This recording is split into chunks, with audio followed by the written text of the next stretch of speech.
for men in uniform here and abroad. We say these things in Jesus' name. Amen. Amen. Please join me in the Pledge of Allegiance. I pledge allegiance to the flag of the United States of America and to the republic for which it stands, one nation, under God, indivisible, with liberty and justice for all.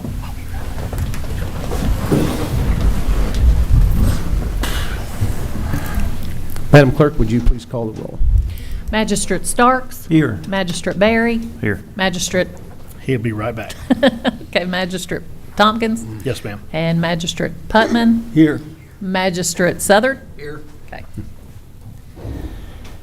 Gentlemen, you have before you in your packet the minutes of the August 12th Fiscal Court meeting. After a period of review, I'll entertain a motion to approve those. Second. We have a motion and a second. Any other corrections, additions, clarifications? Hearing none, all those in favor say aye. Aye. Any opposed? Okay, we'll start off this fairly concise agenda with an update on our Water District Leak Project. Mark Julian is with us.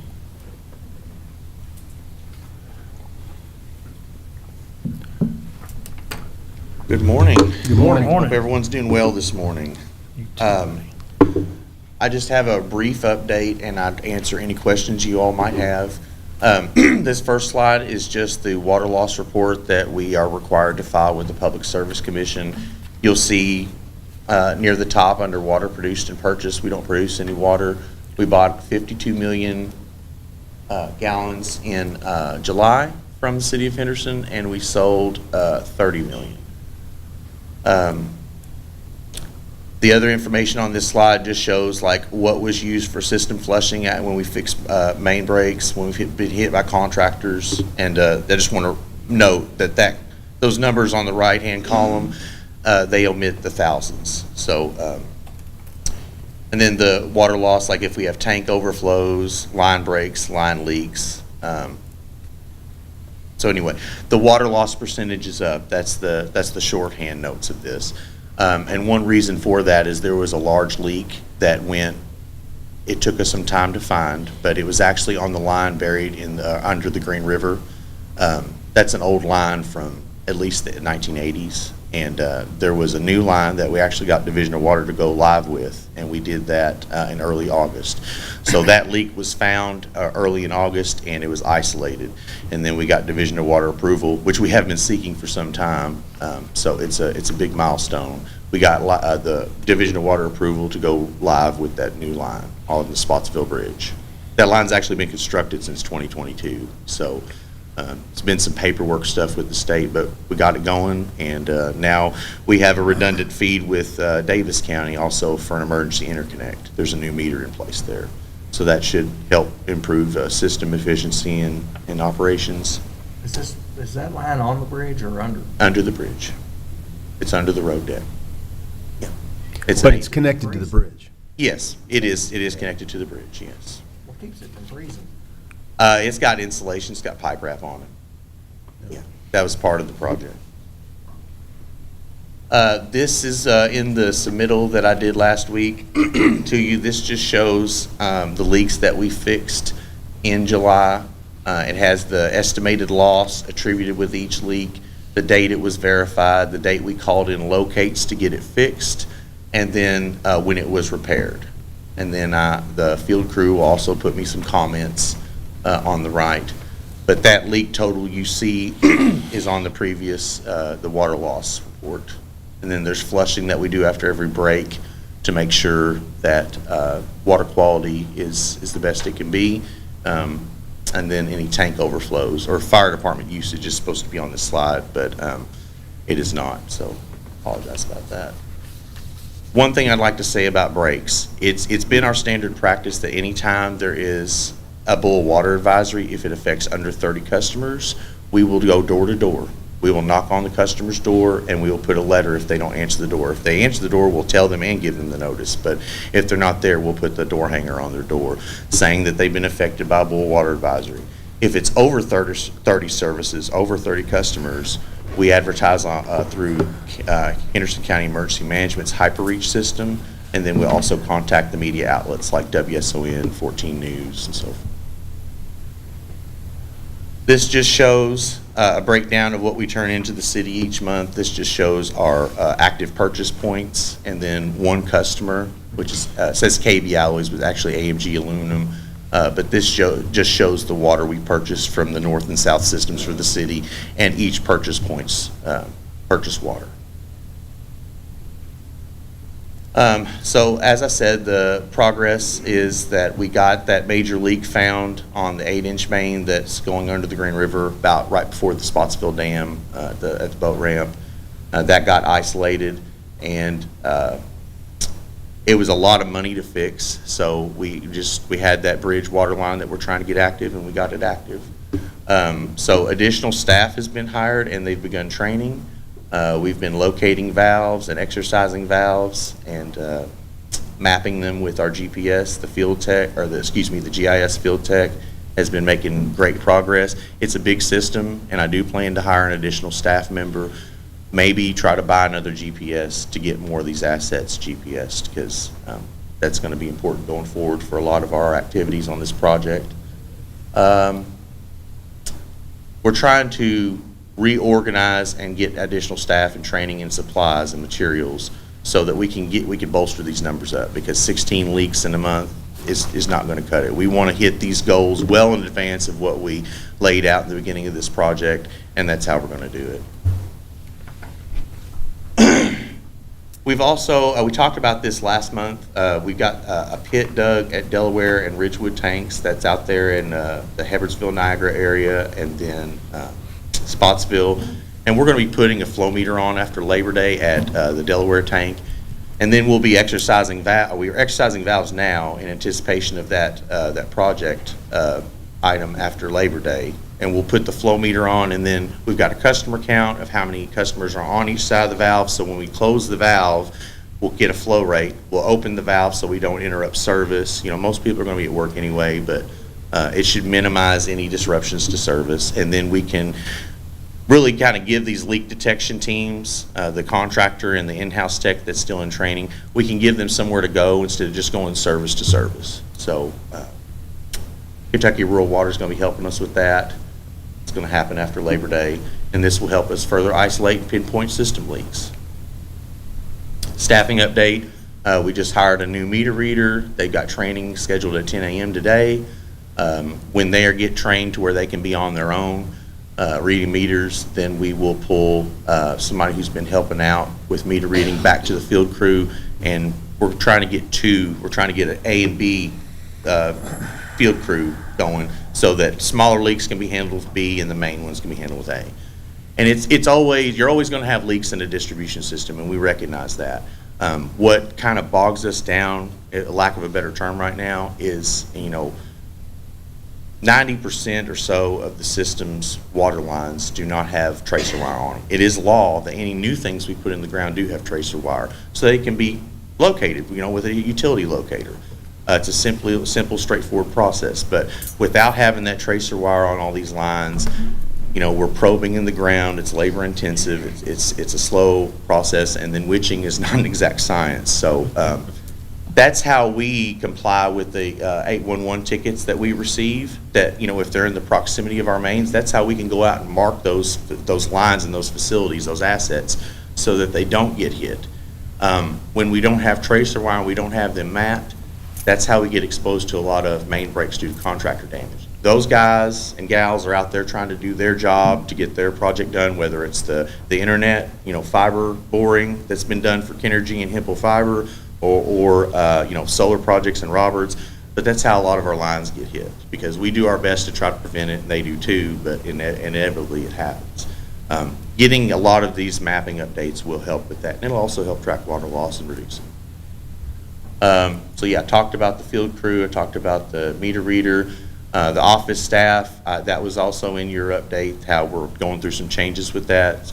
We lost an employee last month, and so now those positions are filled, they're just in training. So everybody's not up to speed, but we hope that that's going to be shortly, soon fixed. And I said, our GIS guy, he's making really good progress. I actually have a dashboard. I'll try to show that. I may have put it in this PowerPoint, but showing that he's out there 5 days a week, sometimes 6, to get as much mapped as he can. The equipment update, we're trying to use as much of the existing equipment as we have to try to stretch this project money dollars as far as we can. So instead of trying to buy expensive equipment like a new backhoe, we're trying to get that, repaired and updated. Got new tires for that backhoe, and we're trying to order, copper for services and materials we need for leaks and all that. We're trying to order that this month so that we can kind of ramp this up. And as far as the meters, getting new customer meters or new master meters, because that's a big part of the corrective action plan with this project. We've got our first 15 already in, and then before we get half of them installed, I'll go ahead and make an order. I'm actually going to have a board meeting tomorrow night, and I will ask for approval to order the first 200 for the customer meters. I'm going to try to get something to the paper today to advertise for sealed bids on a valve exerciser. Right now, we've just got your standard valve key that goes on the valves. Once we've cleaned out the valve boxes, cut the pavement out if they're covered up with asphalt. Sometimes those valve boxes get hit with mowing equipment and stuff. It's a challenge, but we're working through it. But once we get them mapped, and we'll get an exerciser on them because they haven't been exercised, and that's going to help with isolating the system and being able to fix leaks quicker. We are actively mapping and exercising valves.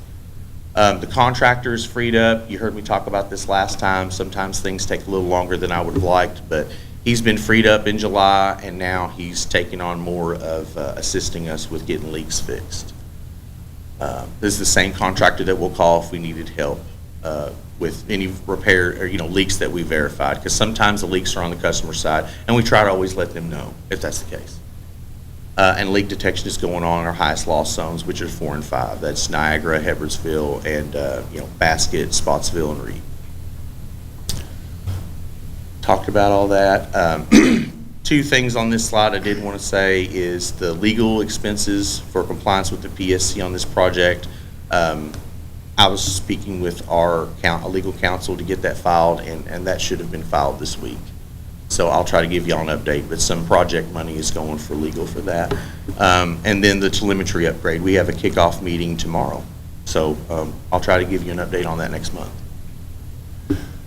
This is just the same information, same metrics that are on the water loss report. It shows what we bought in the last 2 months, shows what we sold, how much was lost due to leaks before it reached the customer, the volume in gallons, and then the estimated cost of that lost water that didn't get billed.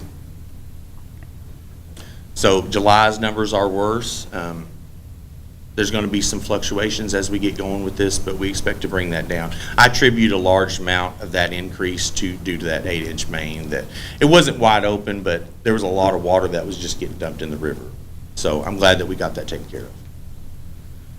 This just shows your breakdown. Y'all should have received this in your materials that I gave last week. This just shows how much water in the first column went into that zone, the billed water, what the customers bought out of that amount, the difference in gallons, and then the percentage lost out of what was purchased minus what was billed. That difference is that middle percentage, and then the total on the right is how much of the total 52 million gallons. Any questions on this? Which zone was that? Oh, this had Main? every zone on it. Now, which zone was the main that you were attributing a lot of the water loss to? Oh, the main break, the big main break was zone 5. Okay. The one under the river. Yes, the one that was in the Green River, right. But zone 4 and zone 5 are the ones where we've been trying to concentrate our efforts. Eventually, we will get around the whole system, but we're trying to get some progress, show some results here. Where is that, zone 4? Zone 4 is like Niagara, Hebbardsville, just far eastern, southeastern side of the county. And then zone 5 is from Tillman, Bethel, all the way to Davis County. Any other? It's the same info as the last slide. I'm just trying to get some graphics. These presentations will get better as I go on. Please bear with me. So this just shows a bar graph for the last rolling 12 months. The bar graph shows what we purchased. The green line graph shows what was sold. And you can see, we're buying more water in the summertime, as you would expect, but we got to bridge that gap between the top of the bar graph and where the green line is.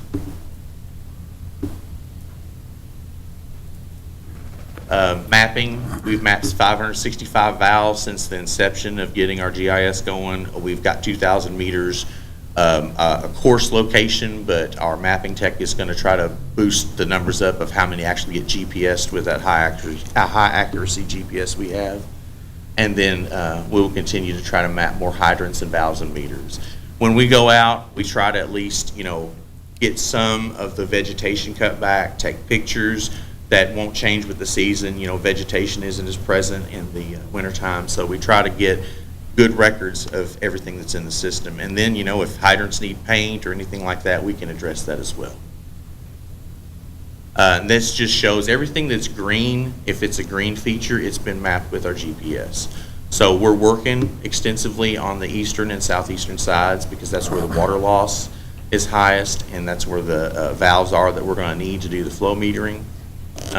But if it's yellow, somebody's been out there with like a tablet or a phone, taking some pictures, and at least got a more coarse location. The crosshairs you see are just line locates that have been completed that, we're trying to get a more precise location of our mains, and we hope that we won't get hit there. If someone goes out and does a locate, and I'm able to have the mapping guy actually go out there at that same time, then that line that has those locates, a locate there in the future shouldn't take near as long, and it'll be accurate. So we're trying to prevent damage, which lessens water loss. Our goals: continue to map meters and other features effectively, get leaks repaired in a timely manner, get the additional staff trained and educated on what they're doing and how it relates to this project and our operations. Stock equipment and materials needed to accomplish these goals, and continue to work with the contractors and vendors to get the project completed. All I've got. Any questions for Mark? Mark, are you pretty much on schedule with everything? I believe we're on schedule. I really want to be able to give better progress updates in the future, and that's why I spoke in my submission about getting some additional staff.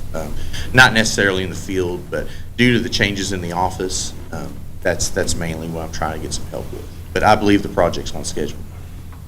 With the money that we're giving to that, it almost sounds like that's not going to be enough.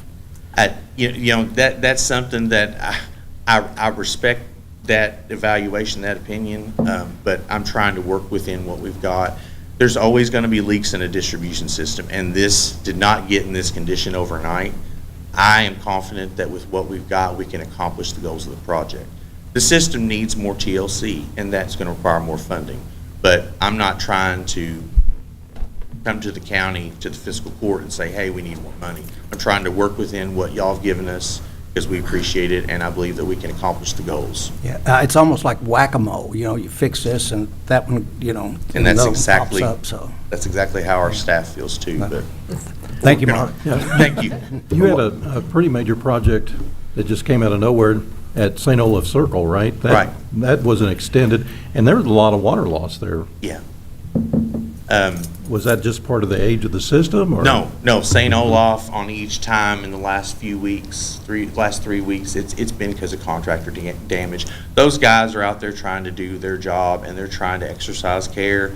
Like I said, if the lines don't have tracer wire, we're probing, and if you've ever done that, it's not only labor intensive, but you may have a ground probe in the ground, and you may be like, it sounds like a PVC main, you might be on a tree root. We really do our best to make sure that these outages don't happen, but every time something like does happen, we have to pull personnel from one task and shift it to that, because keeping people in water is our priority. Sure. Do they, when there's a break like that, is there any compensation to the district? So the law says if it's within 2 feet and our facilities were marked accurately, then I can invoice. But Okay. if it's not within 2 feet, I'd say about 50% of the times we get hit by a contractor doing their work, we can bill. Okay. And Thank the you. only way, you're welcome, the only way to improve that is getting more of our facilities. Right, get them marked. So how far out are we from being able to start putting some data behind the progress? I understand what you're saying right here is you're ramping up, and from what I see, it's the planning phase. We need to start seeing the implementation and the actual progress of what's going on. So how far are we out from that? So the progress updates are either going to be the acquisition of equipment or reduction in water loss, and I do report that every month. So, our goal is to be below 20% within the project timeframe. We're within that first 6 months. So I think I said 35%. I'd have to look back of what I submitted, but I believe it's 35%, and we were below that last month. We had that major break, and those do happen. So, I mean, if there's something else you would like to see, I'm fully willing and able to try to give you what you're asking for. Mark, at this point, the normal cash flow of the district, are you cash positive? No. Are you negative? No. At what point, what percentage leakage do you begin to become cash positive? I would have to get back to you on that. What would you guess? I mean, our best goal would be 15%, getting below 15%. Because obviously, eventually, this project money is going to run out, and then Correct. it's key to being cash positive. Right, right. So, and then 15 to 20% would get you there? Yes, with what the PSC has already ordered us to do, yes. Okay. Okay. Any other questions? I appreciate it, Mark. Thank you very much. Thank you, gentlemen. Thank you. Thank you. The Surface Mine Committee met and voted on a bond release for Penn, Virginia, and this is for permit number HC 851-7009, increment 2. It was a short coal haul road, very short, quick meeting. And any other comments as we vote on this bond release? So with that, I'll entertain a motion to approve that bond release. So moved. Second. We have a motion and a second. Any other questions about that? All those in favor say aye. Aye. Any opposed? All right, we have a couple tax rate submissions and from the library. Librarian Shannon Sandifer is with us, if you want to come up and make any comments.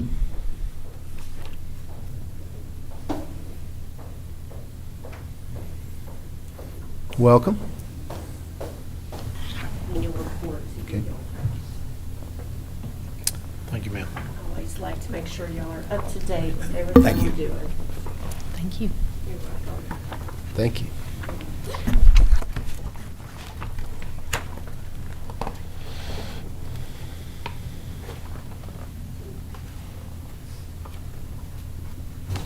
Good morning. Good morning.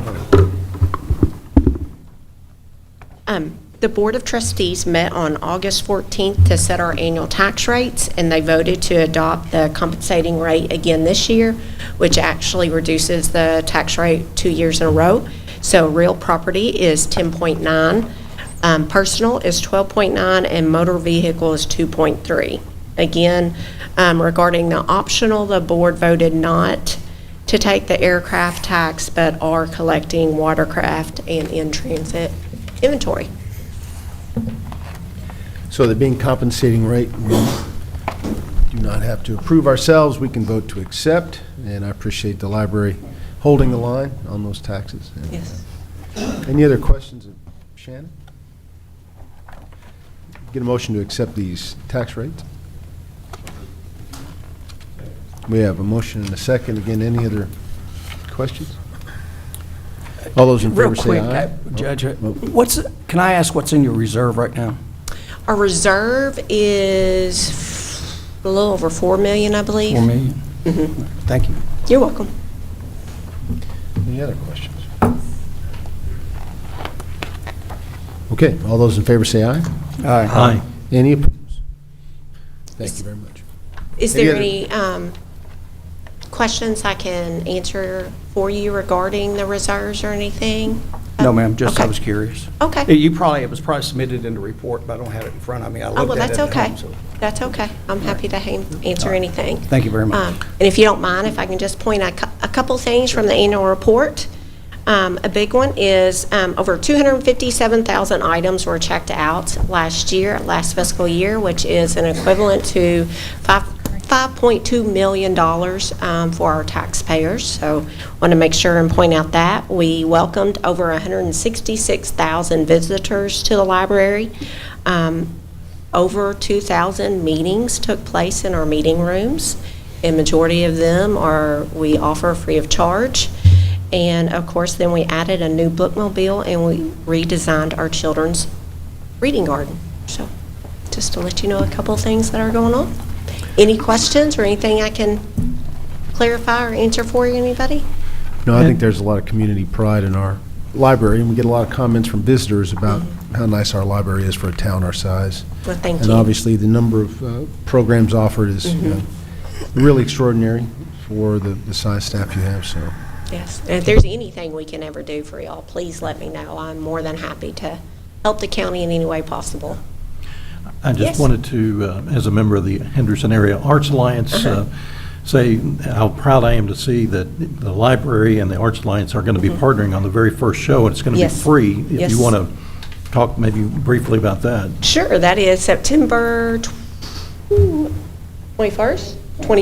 28th, and it's going to be there at the Lawn. We're going to have a 1:30 show and a 3:30 show. It's Big Bang Boom, and so it's a very family-friendly event, but yes, we're going to offer it there free of charge.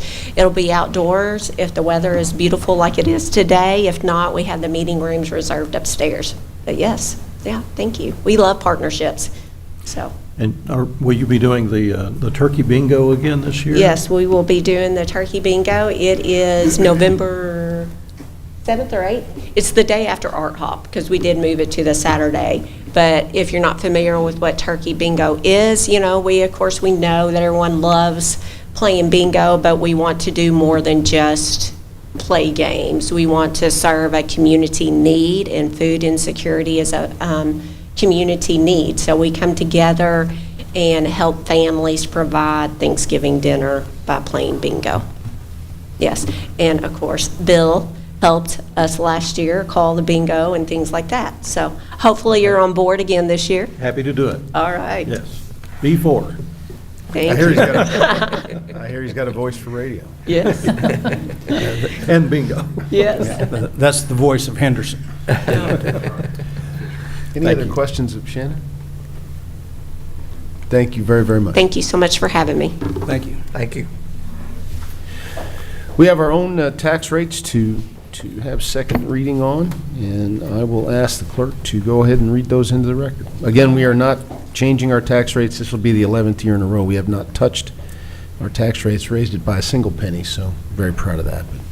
Ms. Clerk. Okay.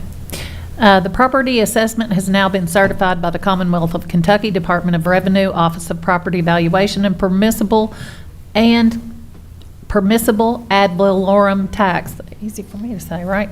Rates and revenue for fiscal year 2025-2026 established for Henderson County in accordance with KRS 68.245 through 68.249.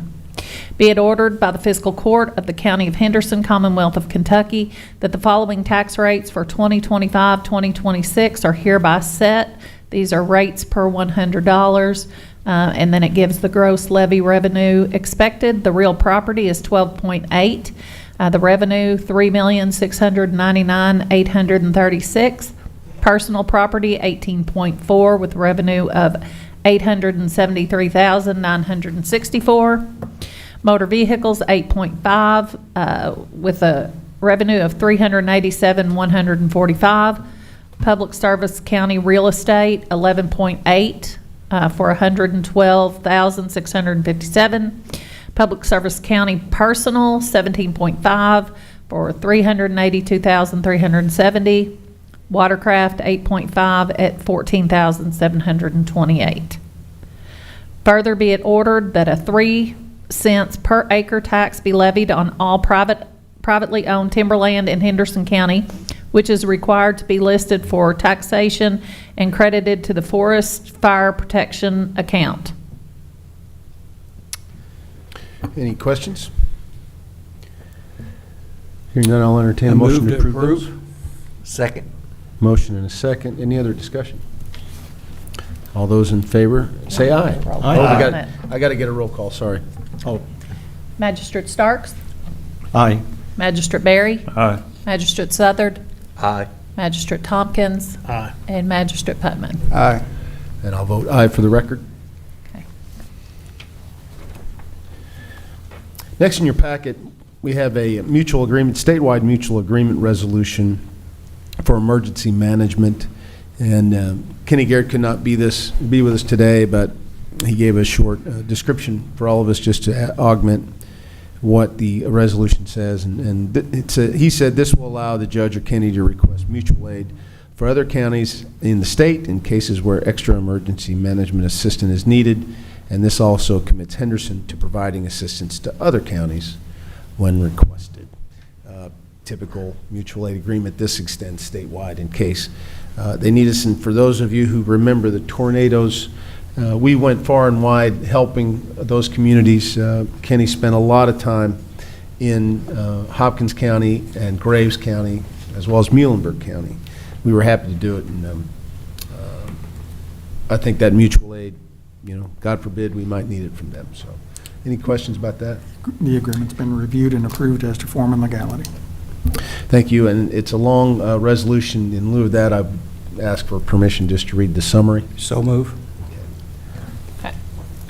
This agreement is between each local entity in the Commonwealth of Kentucky that officially approves and adopts the agreement and thereby becomes a party to the agreement. Each party agrees to execute the agreement and provide mutual aid and assistance to other parties under the terms and conditions contained herein.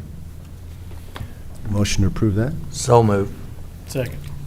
We have a motion and a second. Any other discussion? All those in favor say aye. Aye. Any opposed? With that, I'll ask Nick Stallings to come up. We're going to talk about an ordinance that's described as MS4, which stands for Separate Storm Sewer System. This regulates storm sewer discharge. And I'll let him augment that a little bit too with some explanation. All right. EPA, y'all know who they are, right? They've got something that's called NPDES permits, which is National Pollution Discharge Elimination System. Through that, every state has got to put together an MS4 plan if you're part of that community, which Henderson is. So with this is a federal mandate to put together ordinances to be able to have contractors with construction, post-construction, BMPs, industrial illicit discharge, industries that are current in the industries that are looking to come in, same kind of thing, but it's all for ordinances to be able to set rules and regulations for those. It's a federal mandate. It's just what we're doing. And this is reporting we have to do every 5 years? Yes, the permit is 5 years, but these ordinances in place will actually get to be able to regulate those. Yeah. And any other questions of Nick? This does provide certain authority for Nick to do some inspections and enforcement. Yeah, I was about to say that we have a couple options on that. One is hiring it done, for want of a better term, but Nick has already done so much legwork on this to get us to this point and does have the capacity to do some enforcement. Is that correct, Nick, before I commit you to that? But I did want him to know there's the option of contracting that out if needed, just to make sure that his busy schedule doesn't get in the way of enforcement if we need to. So, And I want to thank Nick for all the work he did on this. I know it's an ordinance. He did all the guts of it as far as the regulation. He researched what other communities had done and what the state and feds required and all that. So thank you for doing that, because I wouldn't have known the first thing about all this stuff. I'm glad we have an engineer on top of all that. any other questions of Nick? Again, it's a lengthy ordinance. If you don't mind, we'd like to read the summary. Anybody who would like to see the ordinance in detail, we can make that available to you. Is that okay? Summer's good. Yeah. Yes. An ordinance relating to the establishment of water quality and quantity parameters applicable to surface waters and regulation of stormwater runoff, including permit procedures, illicit discharge detection and elimination, construction site control, enforcement, and penalties. Move to approve. Second. You have a motion and a second. Any other discussion? Questions? All those in favor say aye. Aye. Any opposed? Thank you, Nick.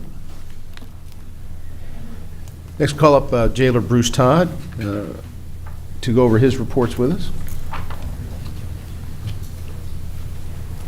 Good morning, ladies and gentlemen. Good morning, Sergeant. As you can see in the report, we have 518 incarcerated today, 208 federals, 143 state, and 120 county. So, next, we are continuing to work on our expansion. We've got preliminary drawings, and we'll need to sit down and look at those and contact him to go ahead and do detailed drawings. We began to collect documentations for our applications that we'll send to Department of Correction. So the lengthy list, but we've got most of it, but just a lot of it just collecting it and getting it in a packet. So we'll be good there. Looks like you're also going to be doing some seal coating and restriping. Yes, sir. A lot of areas are starting to deteriorate and got cracks, and put out bids. I received a couple of bids to do that. One of them's like $64,000. We're not going to do that. It'll run you about $9,000, $10,000 to do that. Okay. So we need to do that to serve the lot. He'll clean it, stripe it or seal it and with spray, then come back and squeeze you a good thick coat over it and then restripe it for us. Yeah. And then our dock plate's been there since the building, and it's starting to, well, it's been giving us trouble for 3 or 4 years. We've been babying it and welding on it, and it's time to replace that. That'll run us about $4,000. But I'm afraid to get somebody hurt where they have to do it, so Yeah. safety wise, we need to replace that. Understood.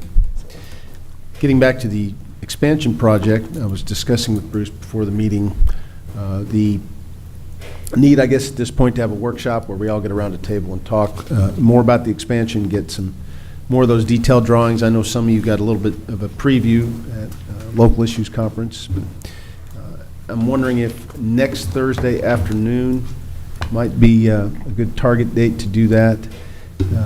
Check your calendars, get back with me if you can, and if we can get consensus about that being an okay date, we will send out word. It'll be a public meeting, but I think it'll be a good chance for us really to dig in and talk about a lot of subjects, including financing. So check your calendars. Next Thursday afternoon, call at 3 o'clock.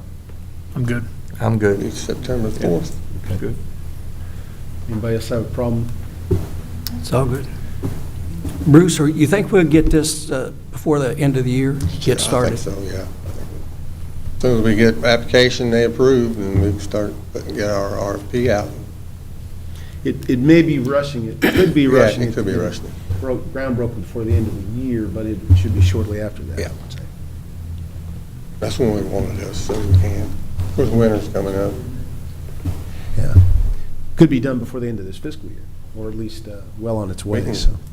We can start digging tomorrow if y'all want to come out and shovel.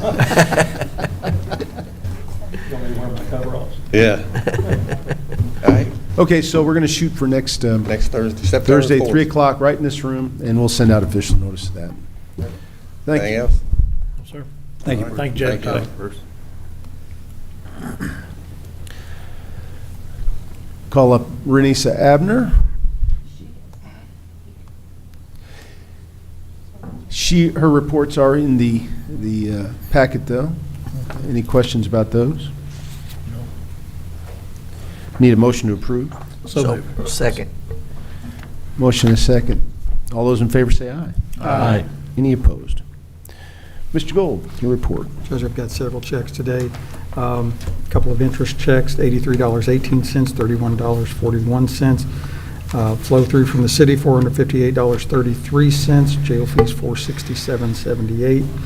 Health insurance, $15,744.87. Dental, life, and vision, $705.46 and $11.10. Aflac, $364.74. And a county budget reimbursement from the state, $5,499.69, bringing today's total to $23,366.56, and the fiscal year total to date to $46,287.65. Motion to approve Move to those. accept. Second. Motion and a second. Any other questions of Steve? All those in favor say aye. Aye. Any opposed? Next, Treasurer Brenda Ryder.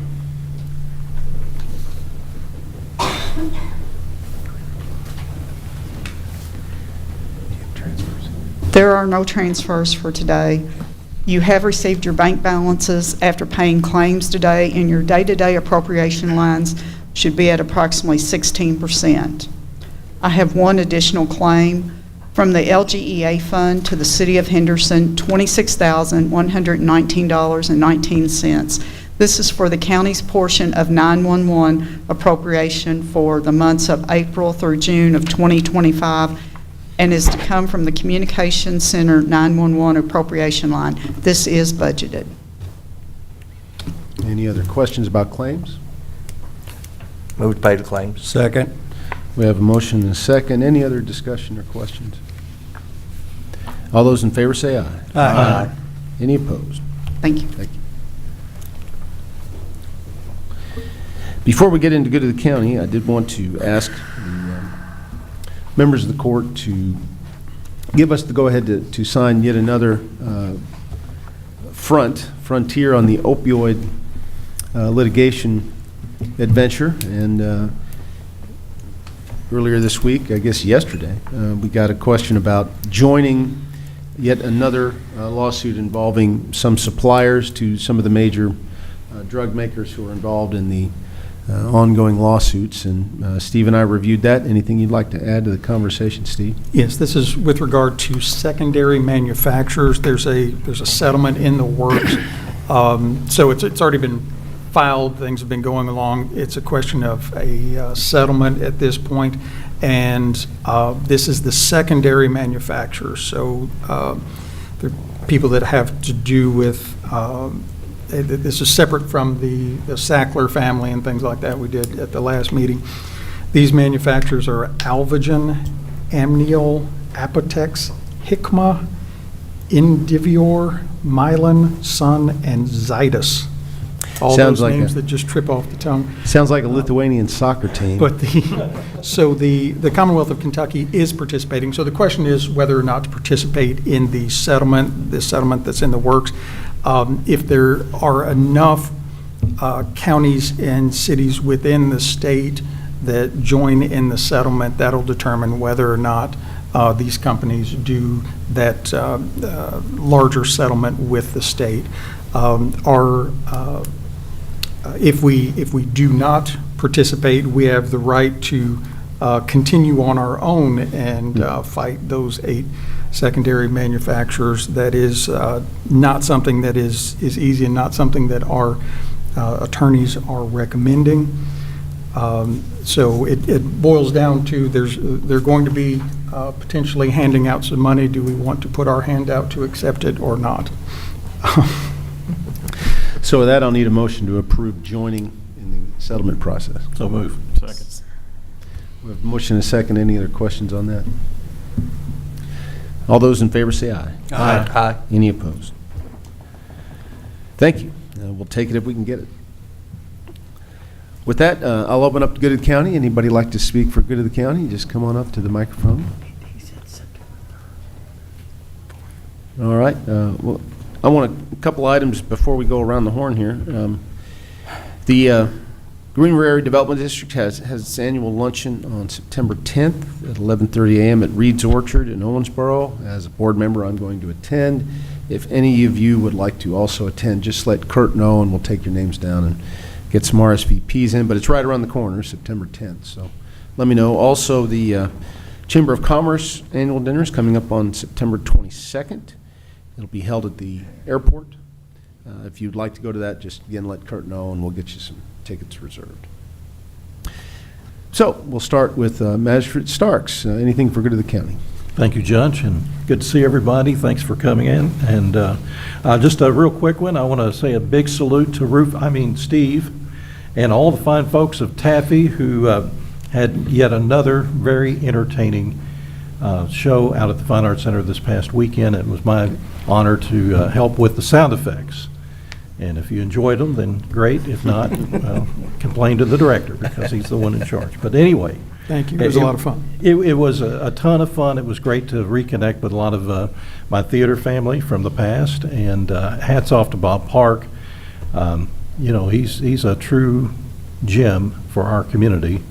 And what an inspiration for folks. I mean, he inspired me. I think I want to live to be 100 too. So, in any case, a lot of fun. I had great crowds, and so again, if for some really good reason that we have one more of these, don't miss it.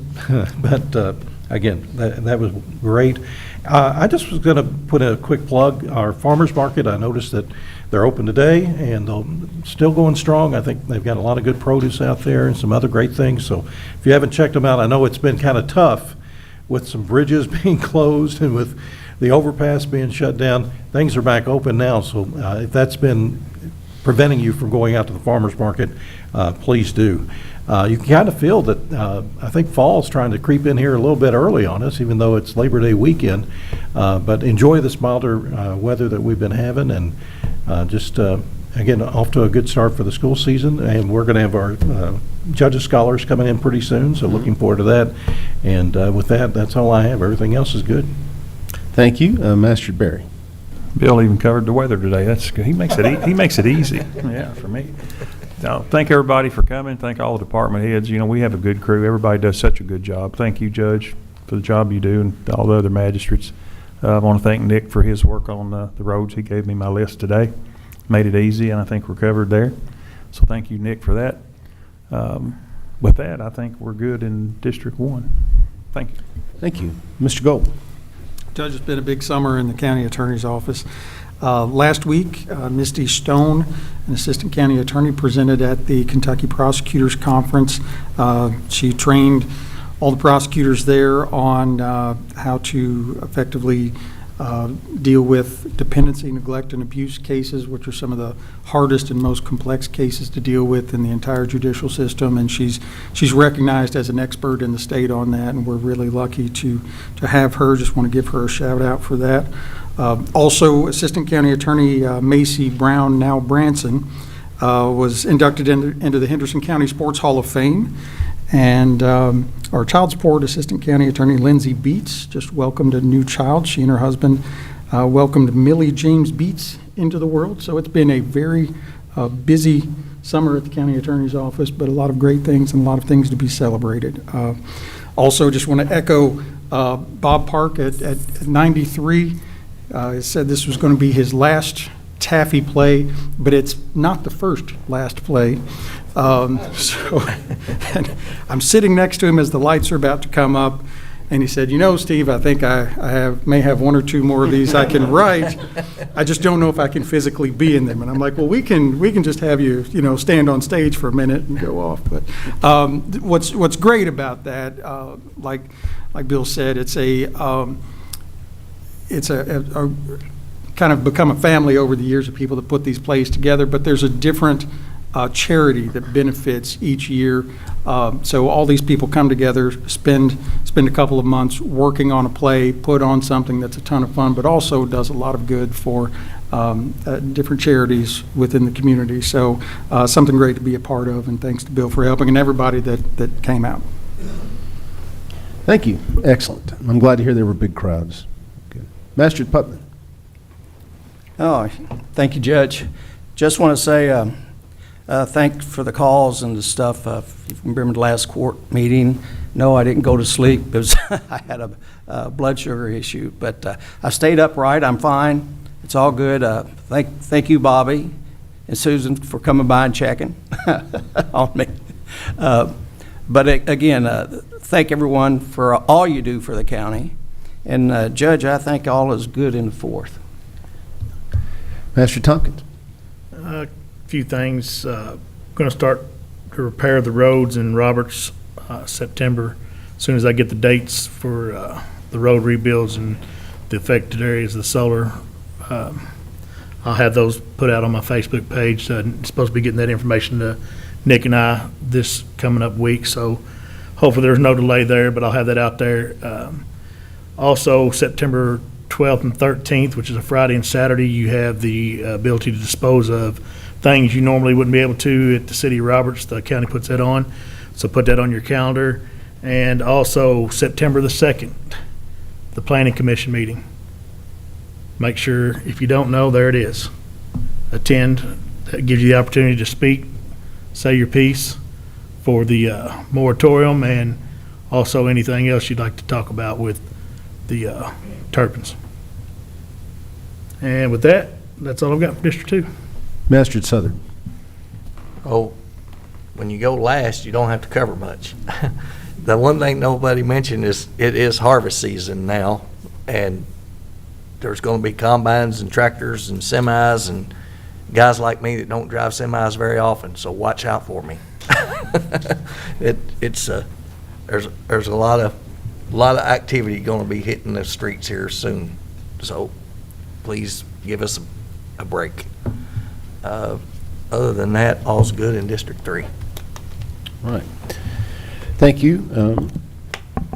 Speaking with Nick Stallings before the meeting, we're talking about resurfacing, and this is in addition to the repair work that'll be done by the construction crews on those roads that were impacted, and hopefully we hope they build them back even better than they were before they started. Some of them needed some work, so that'll be an extra benefit. But this fall, we're going to spend $1.8 million on asphalt and gravel roads.